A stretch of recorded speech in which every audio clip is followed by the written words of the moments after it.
ఇక ఈ మ్యాచ్తో అభిషేక్ శర్మ చాలా రికార్డ్స్ క్రియేట్ చేశాడు.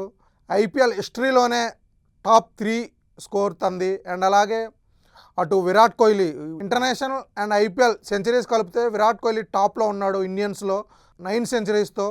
అలాగే రోహిత్ శర్మ 8 సెంచరీస్తో తను టాప్ 2లో ఉన్నాడు.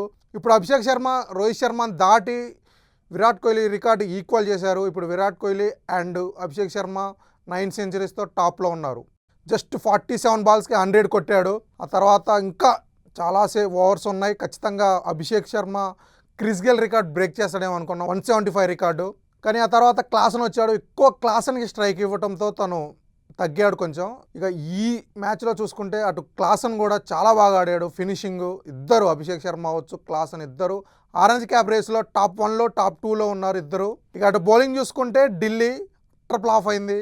ఒక అక్షర్ పటేల్కి ఒక్కడికి ఒక వికెట్ పడింది. ఈశాన్ కిషన్ రన్అట్ అయ్యిండు బ్యాడ్ లక్తో. లుంగిడి కానీ కుల్దీప్ యాదవ్ కానీ నటరాజన్ అందరూ ఫెయిల్ అయ్యారు. అనుకోకుండా నితీష్ రాణాకి బౌలింగ్ ఇచ్చారు. అసలు నితీష్ రాణాకి బౌలింగ్ ఎలా ఇచ్చాడు అక్షర్ పటేల్కి తనకే తెలవాలి. సన్ రైజర్స్ హైదరాబాద్ ఈ విన్తో 7 మ్యాచెస్తో 4 విన్స్తో వాళ్ళు టేబుల్ టాప్ 4లో ఉన్నారు. మంచిగా నేను అన్నట్టు కరెక్ట్ టైంలో సీజన్ ఇంపార్టెంట్ టైంలో అందరూ సెట్ అయ్యారు, బ్యాట్స్మెన్లు బౌలర్లు.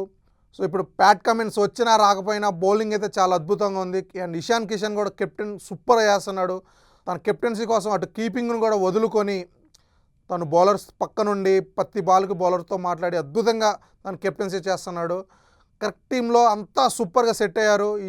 అలాగే ట్రావిస్ హెడ్ కూడా పవర్ ప్లేలో కొంచెం స్పీడ్గా ఆడితే ఈ టీంకి తిరుగుండదు, డెఫినెట్గా క్వాలిఫై అవుతుంది. క్వాలిఫైతో పాటు టాప్ 2లో ఉంటారనిపిస్తుంది ఈ ఫామ్ చూస్తుంటే.